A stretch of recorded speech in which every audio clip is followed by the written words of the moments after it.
শোনো না গো, আমাদের পশিডারি চ্যানেলটা সাবস্ক্রাইব করে পাশে থাকা বেল আইকনটি বাজিয়ে দিও প্লিজ। আর গল্পটি ভালো লাগলে অবশ্যই লাইক কমেন্ট শেয়ার করে দিও।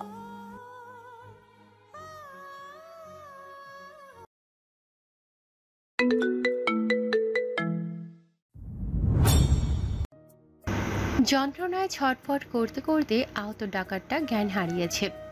ইয়াসিফ নিজের পাশাপাশি মারিয়ামের জন্য চিন্তাকুল হচ্ছে গাছে বসে। এদেরকে জব্দ করতে পিস্তলই একমাত্র ভরসা। ওসব ছোড়া দিয়ে বকাটে মাস্তানকে কুপকাত করা গেলেও হত্যাযজ্ঞ চালানো এরকম ডাকাতদের আক্রমণ করা সম্ভব নয়। কেন যে নিতে গেল সে পিস্তলটা? কিছু একটা খুব তাড়াতাড়ি করতে হবে। ভাবনার মাঝে পাতা মরমরের আওয়াজ পেলেও পুনরায়। ইয়াসিফ এক মুহূর্তের জন্য ভেবে নিয়েছিল জীবিত থাকা দুজন ডাকাতের একজন আশেপাশেই হারছে। একবার নজরে বাদলি দেবে চালিয়ে ঘুরে, কিন্তু তারপরেই হঠাৎ করে শীষ বাজিয়ে উঠল একজন নিচ থেকে। এটা কেন বাজালো? আশেপাশে আরো কজন নেই তো যাদের শীষ বাজিয়ে ডাকছে? এমনটা হলে আজ আর বেঁচে ফিরতে হবে না ওদের দুজনকে। নির্ভীক চঞ্চল ইয়াসিফেরও বুক কাঁপতে আরম্ভ করল এমন বিপদের আশঙ্কায়। মারিহামকে খুঁজতে তার চারপাশে ঘুরে ঘুরে রান্দা হাওয়াতে ওড়ানো ডাকাতটাও শীষ শুনে আচমকা থমকে গেছে। বাতাসে রান্দা উড়িয়ে লসও হয়নি পুরোপুরি। মারিয়ামের কাঁধের কাছে থাকা চুলের উপর দিয়ে গেছে সেটা একবার। গলার সেই পাশটাতে হালকাভাবে চামড়া কেটেও গেছে অনেকখানি। হালকা স্পর্শ হওয়ার জন্যই টের পায়নি ডাকাতটা তার উপস্থিতি। সঙ্গীর আহ্বান ধ্বনি শুনে সে থেমে গিয়ে সেই শব্দ অনুসরণ করে এগিয়ে চলল। এবার মারিহাম চাইলে অন্য গাছের উঁচু ডালে চড়তে পারত আত্মরক্ষার জন্য, কিন্তু সেটা কোনো সহস্র বাহিনীর সদস্যের ব্যক্তিত্ব নয়। লড়াই একমাত্র সমাধান, নয়তো ভোর হওয়া অবধি আদতেও বেঁচে থাকতে পারবে কিনা এখানে তারই বা নিশ্চয়তা কি? তাছাড়া ঝোপের ওপাশে মাবিসা গাড়িতে একা, এমন বিপদ তো পুনর্বার তাকে আলিঙ্গন করতেও পারে। খুব বেশি দূর ডাকাতটা এগোয়নি, কান খাড়া করে শত্রুর উপস্থিতি বোঝার চেষ্টা করছে আর সামনে এগিয়ে চলছে। সে বুঝে গেছে এখন তারাও দুজন, শত্রু সংখ্যাও দুটো। তাই দুজন আলাদা আলাদা হয়ে শত্রু দুজনকে বাগে আনতে পারবে না। এক হয়ে প্রথমে একটাকেই খতম করতে হবে। শপথ করেছে তারা দুজনই, হয় প্রাণ নেবে নয়তো প্রাণ দেবে, তবুও পালিয়ে যাবে না। তাদের প্রথম সর্দার এভাবেই তাদেরকে তৈরি করেছে। আজ অবধি কোথাও থেকে ভয়ে পালিয়ে আসেনি তারা, বরং যুগ যুগ ধরে তারাই ভয়ের আরেক নাম বলে পরিচিত পেয়ে এসেছে। এই দুই শত্রুর চোখে মৃত্যুর ভয় দেখবে, নৃশংস মৃত্যু দেবে ওদের, তারপরেই ক্ষান্ত হবে তারা। তখনই তার পেছন থেকে দৌড়ে চলে গেল মারিহাম ডান দিকে। বাতাস ছুঁয়ে গেল ডাকাতটার শরীর। প্রস্তুত ছিলই সে রামদাটা শক্ত করে ধরে। মারিহাম তাকে অতর্কিত আক্রমণটা পেছন থেকে করতে গিয়েও পারেনি দ্বিতীয় জনেরও অবয়ব আকস্মাৎ সামনে টের পেয়ে। ডাকাত দুটো একে অপরের মুখোমুখি এখন দাঁড়িয়ে। একজন আরেকজনের কানে কানে কিছু বলে ছুটে গেল দুজন দুদিকে, কিন্তু মারিহাম খুব বেশি দূরে ছিল না তাদের থেকে। ভাগ্য যে তার সহায় সেটা প্রমাণ পেল সে, যখন একটা ডাকাত তারই সামনে দিয়ে দৌড়ে দিয়ে লুকালো সম্মুখের গাছটার পাশেই, এবং যেটা সে বুঝতে পারল দ্বিতীয় ডাকাতও অন্য দিক থেকে ঘুরে গিয়ে ওই একই গাছের অন্য পাশেতে এসে দাঁড়ালো প্রথমে। তারপর যতটা সম্ভব নিঃশব্দে উঠতে থাকলো গাছ চড়ে। দুজন তখন একই সময়ে দৌড়ে দেওয়ার ওদের পদধ্বনি একত্রে মিশে মনে হচ্ছিল একজনই গাছটার নিচে এসে দাঁড়িয়েছে, আর ভুলটা ওখানেই করল মারিহাম তা ধরতে না পেরে। ইয়াসিফ তখন এক ডাল থেকে আরেক ডালে চড়তে গিয়ে খেয়াল করল না সেও যে ওকে শিকার করতে গিয়েই ফাঁদ পাতা হয়েছে। ওর পাশের গাছ বেয়ে জানোয়ার একটা এগিয়ে আসে নিজের মৃত্যুর ঝুঁকি নিয়েই। ইয়াসিফ আন্দাজের বসে পিস্তল চালালেও ভাগ্য সহায় হলে সে মরবে না, আর দুর্ভাগ্য হলে মৃত্যুকেই বরণ করে নেবে সে। আচমকা বাগানটা কাঁপিয়ে আহত বাঘের মতো গর্জে উঠল তখনই নিচে থাকা ডাকাতটা, কারণ মারিহামও প্রাণের ঝুঁকি নিয়ে ঝাঁপিয়ে পড়েছে তার উপর। তার গলার মাঝখানে ছোড়াটা বিধিয়ে দিতে চেয়েছিল, কিন্তু ওর পদধ্বনিতেই ডাকাতটা সতর্ক হয়ে পড়ায় সরে পড়েছিল চকিতেই। তবুও আঘাত থেকে রক্ষা পায়নি সে। দুহাতে ধারালো ছোড়া ছিল মারিহামের, একটা নিজের আরেকটা মাবিসার। গাড়ি থেকে নামার মুহূর্তেই তা কোমরে গুঁজে নিয়েছিল। একসঙ্গে দুহাত চালিয়েছে সে ডাকাতটার উপর, যার জন্য ডান হাতের ছোড়ার লক্ষ্যভ্রষ্ট হলেও বাঁ হাতে থাকা ছোড়াটা দিয়ে গেঁথে যায় ডাকাতটার পাঁজরের নিচে। সেজন্যই আরো বেশি ক্ষিপ্ত হয়ে উঠেছে সে। আহত হয়েই রান্দা নিয়ে ছুটে গেল মারিহামের দিকে। তখন মারিহামও আরেকবার আঘাত করার জন্য প্রস্তুতি নিচ্ছিল। ওদের সংগ্রামের আওয়াজটা পেয়ে ইয়াসিফ নিজের আত্মরক্ষার কথা ভুলে নিচে লাফিয়ে পড়ল। তখনই মারিহাম বিপদের মুখে তার টের পেয়েছে সে। ওদের কাছাকাছি আসতেই বিশাল দেহি ডাকাতকেও চিহ্নিত করতে পারল ঠিকই, কিন্তু ততক্ষণে মারিহামের শরীরকে লক্ষ্য করে রামদা চালিয়ে দিয়েছে সে। ইয়াসিফ এক মুহূর্তের জন্য ভাবেনি মারিহাম এই আক্রমণকেও পাশ কাটিয়ে যেতে পারে। মাটিতে পড়ে গেছে মারিহাম, রান্দায়ের নিচ থেকে রক্ষা পেতে গিয়ে। এমন ঘুটঘুটে অন্ধকার বলেই হয়তো ওরা দুজন বারবার বুদ্ধি আর কৌশলের দ্বারা বেঁচে যাচ্ছে, কিন্তু সব সময় তা সম্ভব নাও হতে পারে। আর দেরি না করে ইয়াসিফ গাছের আড়াল থেকে গুলিটা চালিয়ে দিল বড় অবয়বটাকে লক্ষ্য করে, কিন্তু ডাকাতটার নিচে পড়ে থাকা মারিয়ামের কাছে এসে পড়েছে। ইয়াসিফ গুলিটা ছুড়লে তখন দুজনেই কেমন থমকে গেল। ভয় পেয়ে গেল ইয়াসিফ। গুলিটা মিস করে মারিয়ামের শরীরে লাগলো না তো? তা ভাবতে ভাবতে দানব শরীরে ডাকাতটা নিচে পড়ে গেল, গোড়া থেকে কেটে ফেলে গাছের গুড়ির মতোই। মাথার পেছনে গুলি লেগেছে তার। ইয়াসিফ, ব্যাকুল স্বরে ডেকে উঠল মারিহাম। ইয়াসিফ জবাব না দিয়েই ওর দিকে ছুটে এলো, হাত বাড়িয়ে দিল। মারিহাম এক পল ব্যয় না করেই উঠে পড়ল, বলল, আরো একজন আছে কিন্তু। হ, আর সে উঠপেতেই আছে আশেপাশে কোথাও। ওদের কাছে রাইফেল বা পিস্তল থাকলে লড়াই করার সুযোগ পেতাম না। তুমি ফোনের ফ্ল্যাশ অন করো। কেন? ওটা কি মেরে যাব না? ওকে মারার জন্য অপেক্ষা করবো নাকি? এখানে বেরিয়ে পড়বো এখান থেকে। আক্রমণ করলে পেছন থেকে করবে, তার জন্যই আলো জ্বালাতে বলছি। মারিহাম কথাটা মান্য করল। দুজন পথের দিকে চলতে চলতে আশপাশ থেকে কারো পদধ্বনি শোনা যায় কিনা তাই কান খাড়া করে রইল। বিপদের ভীতি দুজনের মনেরই পূর্ণ মনোযোগ টেনে নিয়েছে বলে সামনে থাকা বহু দূর পর্যন্ত ছড়িয়ে থাকা আম গাছের শেকড় খেয়াল করল না ওরা।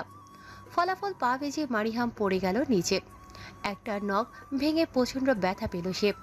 ফোনের আলোতে দেখতে পেল রক্ত পড়ছে খুব। এদিকে গলার পাশের কাটা জায়গা থেকেও রক্ত পড়ে সারা কাঁধ ভিজে গেছে।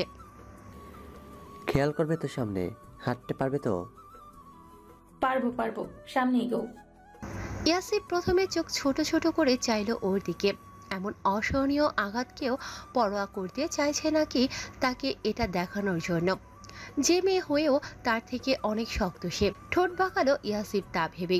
যা খুশি ভাবুক, নিজেকে সাহায্য করতে চেয়েছিল সে সরল মনে, অথচ দেখো কি পালোয়ানি না ভাবে মেয়েকে নিজেকে।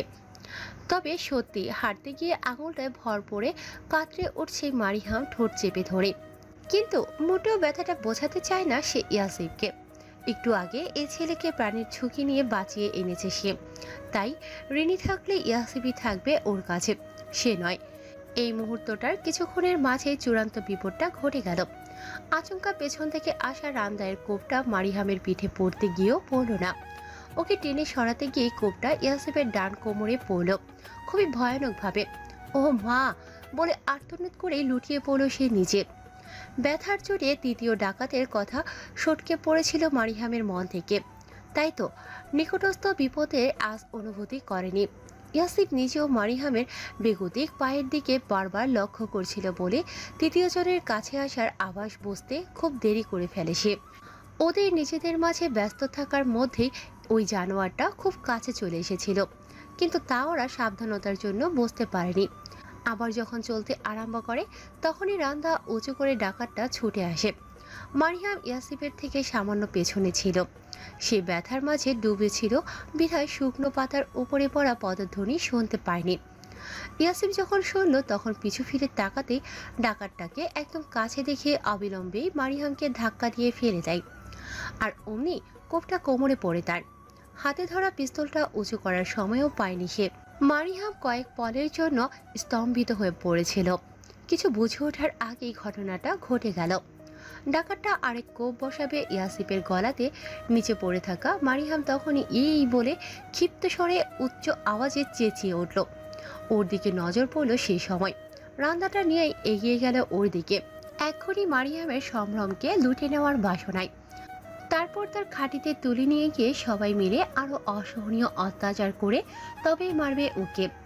ইয়াসিফকে ধরাশায়ী করে ফেলেছে ভেবে যখন ওকে ছেড়ে দিয়ে মারিয়ামের সামনে এসে দাঁড়ালো সে, মারিয়াম তখন মাটিতে বসে ডান হাতের ছোড়াটা শক্ত করে মুঠোর মাঝে ধরে বসে।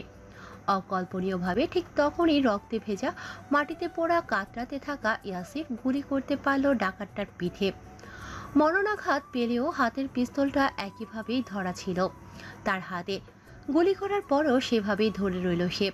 ডাকাতটা চিৎকার করে ঠিক তারই পাশে ধপ করে পড়ল। ছটফট করতে করতে একসময় নির্জীব হয়ে গেল। তা স্তম্ভিত চোখেই দেখতে থাকলো ইয়াসিফ।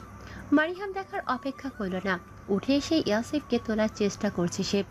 কিন্তু এত ভারী দেহের মানুষটা নিজে থেকে উঠতে সাহায্য না করলে অসম্ভবই হবে তাকে টেনে তুলে গাড়ির কাছে নিয়ে যাওয়া। Yasif, you are so strong police officer. You can't sleep like this rubber. Get up man. প্রবল উৎকণ্ঠ গলায় সাহস জোগাতে চাইল মারিয়াম, সেটা কাজও দিল। যন্ত্রণায় চিৎকার করতে করতে দাঁড়ালো সে। তখনই মাবিশাকে ছুটে আসতে দেখা গেল ফোনের আলোয়। মারিয়ামের চেঁচানোর আওয়াজ পেয়ে মেয়েটা আর থাকতে পারেনি। মারিয়ামের কিছু হয়ে গেলে অপরাধবোধ নিয়ে বাঁচাটা সম্ভব নয় তার জন্য। তাই তো শেষ মুহূর্তে হলেও প্রাণের ঝুঁকি নিয়ে পিস্তল হাতে ছুটে আসলো। ইয়াসিফকে রক্তে মাখা দেহে দেখে মারিয়ামের দিকে ঝটপট তাকালো। ওর কিছু হয়নি তো এই ভেবেই, কিন্তু ওকে ঠিকঠাক দেখে স্বস্তির নিঃশ্বাস পড়ল আপনা আপনি। মারিয়াম সহসা চেঁচিয়ে উঠল মাবিশার উপর তখন। এই, দাঁড়িয়ে কি দেখছো? ইয়াসিফকে সে ধরো, সিরিয়াস ইনজুর্ড সে। ওকে বাঁচাতে হবে, ওকে সেন্সলেস হতে দেওয়া যাবে না। মাবিশা এগিয়ে এসে ইয়াসিফের বাঁ হাতটা নিজের ঘাড়ের উপর নিয়ে পিঠ আঁকড়ে ধরল। মারিয়ামও একইভাবে ধরে এগিয়ে এলো গাড়ির কাছে। গাড়ির দরজাটা খুলে সিটের উপর ওকে শুইয়ে দিয়েই মারিয়াম চড়া গলায় আদেশ দিল মাবিশাকে, ওর রক্তবন্ধের ব্যবস্থা করো এক্ষুনি। সেলাই দিতে হবে দ্রুত। তার জন্য অ্যানেস্থেসিয়া প্রয়োজন, নয়তো ও সহ্য করতে পারবে না। আমাদের কাছে অ্যানেস্থেসিয়া নেই, সেটা তুমি জানো। ইয়াসিফের ক্ষতটা গভীর। এই মুহূর্তে তাহলে কি উপায়? আজকাল নাওফিল দিদিটির সংসারটা বিখ্যাত সেই বাংলা সিরিয়ালগুলোর মতো হয়ে গেছে কিছুটা, যেখানে দেখা যায় সকালটা শুরুই হয় প্রত্যেকের ড্রয়িং রুমে এবং বাড়ির প্রতিটা সদস্যের নানান কথাবার্তা বা 3টি এপিসোডের পুরোটা কাহিনী চলে ওই ড্রয়িং রুমে। নওফিল আর দিদিটির সংসারের সকালটা যদিও একটু ভিন্ন। ফজরের নামাজ শেষ করে আজ আর বাইরে দৌড়াতে যেতে ইচ্ছে হয়নি নওফিলের। ওই সময় ফের ঘুমিয়ে পড়ার জন্যই আজ তার ঘুম ভাঙতে বেশ দেরি হলো। এই সময় দিদিটিকে ঘরে পাওয়া যাবে না স্বাভাবিক। এতক্ষণে সে রসোই ঘরে থাকলে সেখানে রুনারও থাকার কথা এবং সেই সাথে দুজনের মধ্যে কোনো না কোনো ঝামেলাও বাঁধার কথা। রুনাকে শেখ বাড়ির নারী সদস্যরা আশকারা দিতে দিতে এতটাই মাথায় তুলেছে যে আজ যদি দেখা যায় দিদিটিকে সে বড় ছোট কথা শোনাচ্ছে এখানে এসেও, তবে সেটা মোটেও অবাক করার মতো কোনো ঘটনা হবে না। কেবল এর পরিমাণ বেশ করুণভাবে ভুগতে হবে তাকে নাওফিলের কাছে। এসব ভাবতে ভাবতে ফ্রেশ হয়ে অফিসে যাওয়ার প্রস্তুতি নিয়ে নিচে এলো নাওফিল। কিরণকে দেখা গেল সোফাতে বসে পড়াশোনা করতে, কিন্তু রুনা আসার আগ পর্যন্ত মেয়েটা নিজের ঘর থেকে বেরিয়ে হতো না বেলা 9টা বা 9:30টার আগে। নাওফিল মনে মনে হাসলো ব্যাপারটায়। দিদিটি আর সে আপন বোন না হলেও স্বভাবে দুজনের মধ্যে বেশ মিল। রুনাকে চোখে চোখে রাখতেই যে কিরণ এখন বেশিরভাগ সময় নিচে কাটায় তা বোধহয় স্বয়ং রুনাও ধরতে পারে। এখন দেখার পালা এবারের করতে কি করছে। কি খবর কিরণ, পড়াশোনা ঠিকঠাক হচ্ছে তো? ওর পাশে বসতে বসতে জিজ্ঞেস করলো নাওফিল, নজর রান্নাঘরের দিকে, কিন্তু নজরে পড়লো না দিদিটিকে। আপনি বসেছেন কেন ভাইয়া? খাবার টেবিলে চলেন, ওখানে বসেই কথা বলবো। রেডি? রেডি মানে? আজকে তো এলাহি আয়োজন। হঠাৎ এলাহি আয়োজন আসতে? চলেন, গেলেই বুঝবেন। তখন তৌসিফও নামলো ওপর থেকে, ওদের সঙ্গেই এসে বসলো খাবার টেবিলে। আজ সত্যি টেবিল ভর্তি খাবার দাবার। তৌসিফ ফোনের মাঝে ডুবে আছে বিধায় খেয়াল করলো না। চট্টগ্রাম সৈকত সংলগ্ন ওদের হোটেলটা থেকে আজ খুব সকালবেলা ম্যানেজারের কল এসেছিল ওর কাছে। তার সাথে কথা বলে জানতে পারলো ইয়াসিফ গতরাতে বেশ আহত হয়ে এসেছে সেখানে। একথা ম্যানেজারকে বাড়িতে বলতে নিষেধও করেছে সে। কিন্তু ম্যানেজার বেশ চিন্তিত হয়। তাই সকাল হলে ইয়াসিফের কথা অমান্য করে সে তাওসিফকে জানিয়ে দেয় এবং এটাও জানায় যে সে রাতেই ইয়াসিফকে চিকিৎসা দেওয়া হয়েছে। এই মুহূর্তে সে বিপদমুক্ত, ঘুমোচ্ছে সুইটে। দুজন মেয়েও আছে তার সাথে। তারাই আহত অবস্থাতে সাহায্য করে এনেছিল গত রাতে, যাদের মাঝে একজন ডাক্তার সেই দেখাশোনা করেছে ইয়াসিফকে, যার জন্য সেই দুই মেয়ের থাকার জন্য ব্যবস্থা করেছে ইয়াসিফ নিজের সুইটেই। ইয়াসিফ জাগলে কথা বলিয়ে দেওয়া হবে তৌসিফের সঙ্গে, এই আস্থা দিয়ে ফোন রাখে ম্যানেজার। তৌসিফ তাই এখন ভাবছে চট্টগ্রাম এখনই রওনা দেবে কিনা সে। কিন্তু এদিকে অফিসে কাজের চাপ প্রচুর, হুট করে চলে গেলে অনেক ঝামেলা হয়ে যাবে। তখন আবার বাসাও জানাতে হবে ইয়াসিফের কথাটা। যদিও এমন আহত বহুবারই হয়েছে ইয়াসিফ, আর তা শুনে প্রতিবারই মা আর দাদির অবস্থাও হয় দেখার মতো। ইয়াসিফকে রেখে তখন তাদের দুজনকেই সামলাতে হয় সবার। এ আবার আরেক ঝামেলা। তাই ভাবলো তাওসিফ নাস্তা শেষ করে নাওফিলের সঙ্গে কথাবার্তা বলবে এ বিষয়ে। খাবারের পথ দেখে চোখ ছানা বড়া হওয়ার জোগাড়। মানুষ 5 জন মাত্র আমরা, তাই বলে 8 থেকে 10 আইটেমের খাবার তৈরি করতে হবে। এই শরণ, কোথায় তুমি? আজকে কি বিশেষ দিন নাকি এত নাস্তা হঠাৎ? কেবল কিরণ ঠোঁট চেপে খালি হাসে। নাওফিলের ডাক দিদিদের কর্ণগৌড়ে না পৌঁছালেও রুনা হাতে এক বাটি ফ্রুট সালাদ নিয়ে দ্রুত রান্নাঘর থেকে বেরিয়ে আসে। নাওফিলের প্লেটের কাছে বাটিটা রেখে ক্লান্ত চেহারাতেই প্রফুল্ল এক হাসি জড়িয়ে বলে, তাওসিফ স্যার আর আপনার সব পছন্দের নাস্তা বানিয়েছি আজকে, তাই একটু দেরি হয়ে গেল। আমাদের দুজনের পছন্দের মেনুতে খুব একটা ভিন্নতা নেই।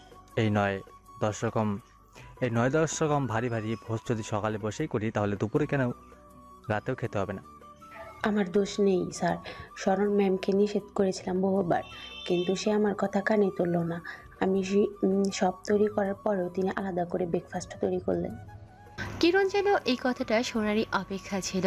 খপ করে শিকারের ঘাড় কামড়ে ধরার মতো অমনি রুনাকে চেপে ধরল কথার তুবড়িতে। এই বাড়ির কর্ত্রীকে আপনি নাকি আপু? তাহলে আপনি কেন আপুর বারণ না শুনে নিজের মতো নিজে একটার পর একটা রান্না করেই গেলেন? যেখানে আপু সেই ভোরবেলায় নামাজ শেষ করে সেই রান্নাঘরে ঢুকেছিল নিজে নাস্তা বানাবে বলে, এখন আবার আপুর উপর দোষ চাপাচ্ছেন। নাওফিয়া কোলের ওপর হাত গুটিয়ে অধর কামড়ে ভ্রুজোড়া উঁচিয়ে ওই বিস্ময়কর ঘটনা নিয়ে অবাক পাহাড়ের চূড়ায় বসে রইল নীরবে। ব্যাপারটা কি হয়েছে তা না প্রত্যক্ষভাবে না দেখতে পেলেও কল্পনাতে ঠিকই দেখে নিল। তার সরল শান্ত চেহারার অথচ শানিত ব্যক্তিত্বের বউ আজকে ভোরবেলাতেই রান্নাঘরে ঢুকে পড়েছিল, যাতে করে রুনা আজ সুযোগ না পায় সেখানে ঢোকার। কিন্তু তাও কাজ হয়নি। রুনাও সে সময়ই নিশ্চয়ই রান্নাঘরে এসে হাজির হয়, আর দিদির উপর দিয়ে মাতব্বরি করে সে নিজের মতো রান্না করে নেয়। দিদিকে অমান্য করে এই বাড়াবাড়ি আচরণের জন্য কি কি যে ভুগতে হবে এই মেয়েকে তা যদি জানতো সে। কিন্তু প্রশ্ন হলো, এতটা বাড়াবাড়ি কি শুধু নিজের দাপট দেখানোর জন্য, নাকি আরও কোনো কারণ আছে? ভাবলো নাওফিল। রুনা কিরণের জ্বলন্ত চোখে চোখ রেখে কঠিন গলায় বলল তখনই, আমাকে 3 বেলা রান্নার দায়িত্ব দেওয়ার জন্য এখানে আনা হয়েছে, তাহলে আমি রান্না করব না কেন? তাই বলে আপনি বাড়ির কর্ত্রীর অবাধ্য হওয়ার সাহস দেখাবেন? কিরণ আরো জ্বলে উঠে চেঁচালো। তৌসিফ ওর পাশেই বসা ছিল। রিল্যাক্স কিরণ, সকাল সকালে হাইপার হলে সারাদিন আর পড়াতে মন লাগবে না তোমার। খাওয়া শুরু করো তো। টেবিলে রাখা ওর হাতটার উপর হাত রেখে চোখের ইশারাতে ও শান্ত হতে বলল। নাওফিল আপাতত চুপচাপ সব দেখে গেল। দিদির সন্ধান জানতে চাইবে কিরণের কাছে। এমন মুহূর্তেই ওপর থেকে তাকে নেমে আসতে দেখল সবাই। কিরণের ঘরে গিয়ে শুয়েছিল সে। রুনার দুঃসাহসিক অবাধ্য কার্যকলাপে তার সঙ্গে একজোট বাকবিতণ্ডায় লিপ্ত হতে হয়েছিল তাকে। রান্না শেষ করে তারপর থেকেই বিক্ষিপ্ত মন মেজাজ নিয়ে আছে সে। নাওফিলের সঙ্গে গতরাতে দেহের খোরাকে সায় দিলেও মনে অভিমান অভিযোগের এক চিলতেও নিশ্চিহ্ন হয়নি। উপরন্ত রুনার আস্পর্ধাজনক আচরণ সবকিছু মিলিয়ে দিদি অস্বাভাবিক মর্মপীড়া আর রাগে ক্ষোভে নাওফিলের মুখপানেও তাকাতে চাইল না। কিরণের পাশে এসে বসলো সরাসরি। উপস্থিত প্রত্যেকেই তার চেহারার গনগনে ভাবটা টের পেল। নাস্তা শুরু করো সবাই, বসে আছো কেন হাত কোলে নিয়ে? শান্ত গলাতেই বলল দিদি। বলে খাবারের প্লেটটা টেনে নিয়ে নিজের প্লেটেই আগে খাবার তুলে নিল। কিরণও আর বসে থাকলো না, অবশ্যই বোনের রান্নার খাবারই খাবে সে। নওফিল আর তাওসিফি কি বাদ যাবে? না, এমনিতেও তারা রুনার হাতের অমৃত হলেও মুখে নেবে না তা। পেঁয়াজ, ফুলকপি আর গাজর কুচির পুর দিয়ে বানানো পরোটার পাতলা থেকে তাওসিফও 4টা পরোটা তুলে নিল প্লেটে। তা দেখে রুনার মনটা কিঞ্চিত খারাপ হলেও সে আশাবাদী নওফিল তার রান্না খাবে। তাকে খুব বেশি অপছন্দ হলেও নওফিল কখনো তার রান্নাকে অবজ্ঞা করেনি, বরং খাওয়ার সময় নওফিলের চেহারায় তৃপ্তির আভা দেখত সে। তাছাড়া এখন তো দিদিতি আর নওফিলের সম্পর্কটাও ভালো যাচ্ছে না, যার প্রমাণ সকালবেলাতেই দিয়েছে দিদিতি কিরণের ঘরে ঢুকে। তাই একটু বেশি আশাবাদী সে। দিদিতির ফোলা চোখ দুটোর দিকে তাকিয়ে রুনা যখন মিটিমিটি বিদ্রুপপূর্ণ হাসছিল, তখনই ছোট্ট একটা নাটকীয় ঘটনা ঘটে গেল। পরোটার পাত্রতে নওফিল হাতটা বাড়াতেই দিদিতি তার চেয়েও দ্রুত গতিতে পাত্রটা ছিনিয়ে নিল তার সামনে থেকে। আমি 3 জনের মতো বানিয়েছি, কিরণ, মিহাদ ভাইয়া আর আমার জন্য। তারা আমার রান্নাতেই স্যাটিসফাইড। অযথা এক বোঝা খাবার বানিয়ে শুধু শুধু চোখের সামনে দেখতে ভালো লাগে না। তুমি আমার সবজি ভাজি আর পরোটা বাদে অন্যগুলো ট্রাই করো প্লিজ, নয়তো খাবারগুলো পড়েই থাকবে কিংবা বাইরের মানুষকে খাওয়াতে হবে। দেখছিস না হাতে গোনা 4টা আছে পরোটা? তুই এদিকে হাত বাড়াস কেন? ওগুলো খা, তোর সামনে যা রাখা। আর রুনা, তুমি দাঁড়িয়ে আছো কেন? বসে পড়ো, বসে পড়ো। তাওসিফের তাড়া দেওয়ার অপেক্ষাতেই যেন ছিল রুনা। এমন অভিব্যক্তি নিয়ে বসতে দেরি করল না সে। কিরণ আর রুনাই আর চোখে বারবার লক্ষ্য করছে নওফিলের চেহারার ভাবগতি। বাকি দুজন নির্বিকার হয়ে খেয়ে চলেছে, তবে তাওসিফের কপালেও চিন্তার রেখা। রুনা নওফিলকে জিজ্ঞেস করল তখন, আপনার প্লেটে কি তুলে দেবো স্যার? রুটি, ঝাল ঝাল মুরগির মাংস আর ডিমের অমলেট তো আপনার পছন্দ, এটা আগেও খেয়ে দেখবেন। নাকি ওইটা? খিচুড়িও করেছি, আর ওই যে আপনার হাতের বাই ফ্রুট সালাড, প্রোটিন শেকও তৈরি। থামো রুনা, কোনোদিন দেখেছো আমি একসঙ্গে সকালে নাস্তায় রুটি, খিচুড়ি, মাংস, ওটস, প্রোটিন শেক, ফ্রুট সালাদ খেয়েছি? তুমি বোধহয় ভুলে গেছো আমি এক একদিন এক এক রকম খাবার খেয়েছি। প্রতিদিন একসঙ্গে সব গিলি নাই। এত কিছু রেডি কেন করেছো? খামোখা খাবারের অপচয়। কঠিন বিরক্ত প্রকাশ করে নওফিল আচমকা দিদিতির প্লেট টেনে নিয়ে পরোটা ভাজি খেতে আরম্ভ করলো। রুনার কান্না কান্না মুখপানে কারো তাকানোরই ইচ্ছে হলো না। কিরণ মুস্কি হাসতে হাসতে দুলাভাইকে দেখতে গিয়ে গলায় খাবার আটকালো তার। তাওসিফি আগে পানির গ্লাস এগিয়ে দিল, সেই সাথে সাবধানও করলো, খাওয়ার মাঝে এদিক ওদিক না তাকিয়ে খাওয়ায় মনোযোগ দেবে। দিদিটি কিন্তু কোনো রকম প্রতিক্রিয়াই দেখালো না। এটো হাতটা কোলে নামিয়ে পানির গ্লাস মুখে তুলতেই নওফিল থামালো। মুখের সামনে টুকরো পরোটা তুলে ধরে বলল, আজকে আমরা এক প্লেটে খাবো। বাদ সাধল না দিদিটি, চুপচাপ মুখে নিল খাবার। ঠেলায় পড়লে সোনাতের কথা মনে পড়ে। ইয়াসিফকে নিয়ে যথেষ্ট চিন্তিত তাওসিফ, তবুও ছোট্ট ভাইয়ের রং তামাশা দেখে টিপকড়ি কাটা ছাড়ল না। আর তার একথা শুনে কিরণ খাবার মুখে নিয়ে আবারও হেসে ফেলল। তাওসিফও চোখ গরম করে তাকাতে ভুলল না। খাওয়া শেষে দিদিটি আর রুনা ছাড়া সবাই যার যার ঘরে চলে গেল। তবে নওফিল যেতে যেতে দিদিটিকে ঘরে আসতে বলল। টেবিলে সব কোচকাজ করতে করতে দিদিটি খেয়াল করলো রুনার চোখের কোণে জল জমেছে। তা বেদনার নাকি ক্রোধের তা কে জানে। ঐশী বেশ অনেকদিন শ্বশুর শাশুড়ির সাথে থাকছে। হঠাৎ করে শাশুড়ি অসুস্থ হয়ে পড়ায় তাই রোমানাও এ ফ্ল্যাটে যাতায়াত কমই করছে। সেজন্য খাবারগুলি গতদিনের মতো আজও গেটের সিকিউরিটি গার্ডদের দিয়ে দেবে দিদিটি। এতটুকু সে বুঝে গেছে। গতকালও কেউ রুনার রান্না খায়নি এবং আগামীতেও খাবে না। নওফিল কেমন শোধ তুলতেই এই মেয়েকে ডেকেছে। তার জন্যই দাবিয়ে রাখা রাগটা দিদিটির ক্ষণে ক্ষণে আরও বেড়ে চলেছে। কেননা শোধ তোলার বা তাকে কষ্ট দেওয়ার আরও তো বহু পন্থা ছিল। তুমি ঘরে গিয়ে একটু রেস্ট করো রুনা, আমি সব পরিষ্কার করছি। এই ভোরবেলা থেকে রান্নাঘরে পড়েছিলে, ক্লান্ত দেহে খাওয়া দাওয়ার শেষে নিশ্চয়ই একটু আরাম করতে ইচ্ছে হচ্ছে, তাই না? মিষ্টি হেসে বলল দিদিটি। রুনা ক্ষোভ চোখে যখন তাকালো দিদিটির দিকে, তখন তার ক্ষোভিত চেহারা কেমন ম্লান হয়ে পড়ল হঠাৎ। দিদিটির পরে জামাটার বড় গলা, ওড়নাটা সরে যেতেই ওর সুঠল্য বুকের বিভাজনের উপর গত রাতের হওয়া আশঙ্কের চিহ্নটা জ্বলজ্বল করছে। স্পষ্ট করে বলারও প্রয়োজন নেই এ চিহ্নের হেতুকে। দিদিটির ঠোঁটের কোণে সেই সময় লক্ষিত হলো সদম্ভ তেসরা হাসি। বুঝতে অসুবিধা হলো না রুনার। অন্তরঙ্গতার এ চিহ্ন উন্মুক্ত হয়েছে দিদিটির ইচ্ছাতেই। বাসাটা একদমই ফাঁকা হয়ে যায় দুপুরের সময়।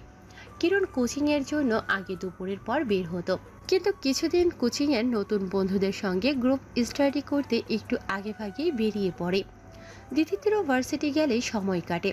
তামান্না প্রায়ই আসতে বলে, কিন্তু কেন যেন পড়াশোনার প্রতি এখন আর মন বসে না।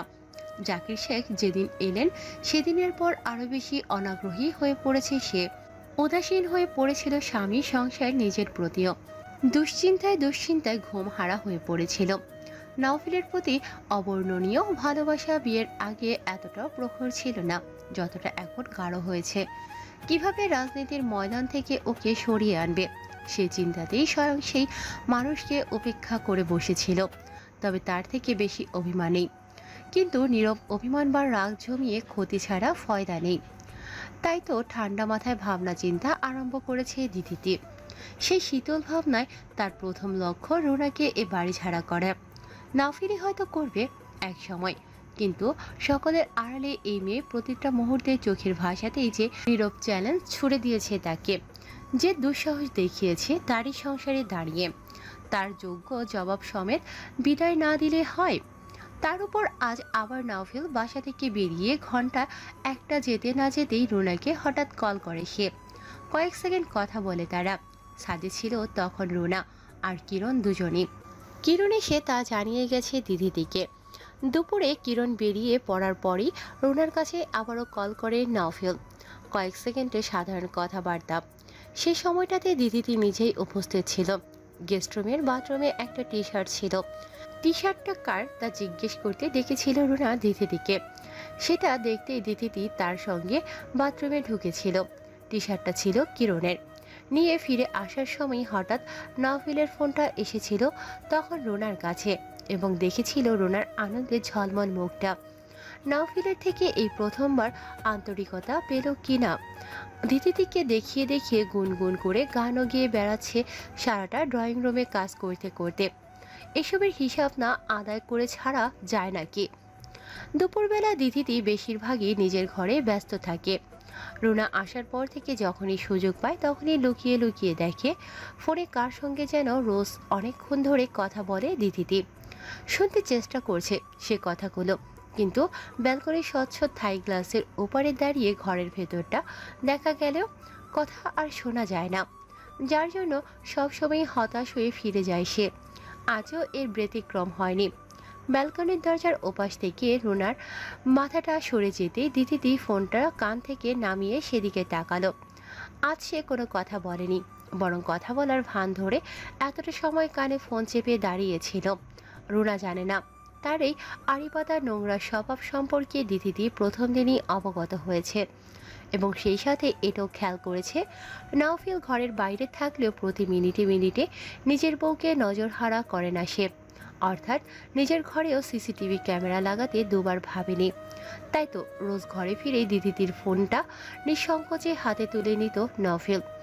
অবশ্য যখন দিদিদি ঘরে থাকতো না, কিন্তু সেটাও দিদিদি একদিন দেখে নিয়েছিল। কিছু বলেনি সে, কারণ চোরের মতোই কাজবাজ করছে সে, তাই চোরের গলা উঁচু হওয়ার সমীচীন নয়। তবে নাওফিল এমন শোবার ঘরে গোপন ক্যামেরা লাগানোর কাজটা সদ্য করেনি। ঢাকা আসার পূর্বেই সব করেছিল, তবে বউকে এভাবে চোখে চোখে রাখার কাজটা সম্প্রীতি করেছে সে। বিশেষ করে দীপ্তর দুর্ঘটনার পর থেকে কেবল দিদিদি তা জানতে দেরি করেছে। রুনাকে হুটহাট রুফটপে যেতে দেখা যায়। প্রথম দিন সেটা নিয়ে মাথা না ঘামিয়েলেও মেয়েটার সন্দেহজনক চালচলন দিদিদিকে আজ তার পিছু পিছু ছাদে আসতে বাধ্য করেছে। টেরেসের দিকটাতে অবশ্য পাওয়া গেল না রুনাকে। তাকে সেখানে দাঁড়ানো দেখল, যেখানে জাকির শেখের সাথে দাঁড়িয়ে কথা বলেছিল দিদিদি। মনোযোগ সহকারে মেয়েটা ফোনে টাইপিং করছে কিছু একটা। এই দুপুরবেলা রোদের মধ্যে এখানে দাঁড়িয়ে কেন? টেরেসে গিয়ে বসলেই তো পারো। ভীষণ চমকে উঠল রুনা দিদিদির আকস্মিক আগমনে। তা দেখে দিদিদি সেই সকালবেলার মতো মিষ্টি হাসল। সে হাসি দেখে রুনা অসহ্য লাগলো, চোখ ফিরিয়ে নিল। বসতে আসিনি, হাঁটাহাঁটি করতে এসেছি। আচ্ছা আচ্ছা, আমিও এলাম হাঁটাহাঁটি করতে। রোদের মধ্যে হাঁটাহাঁটি করা হয় না বহুদিন। বলতে বলতে কার্নিশে উঠে বসলো দিদিদি।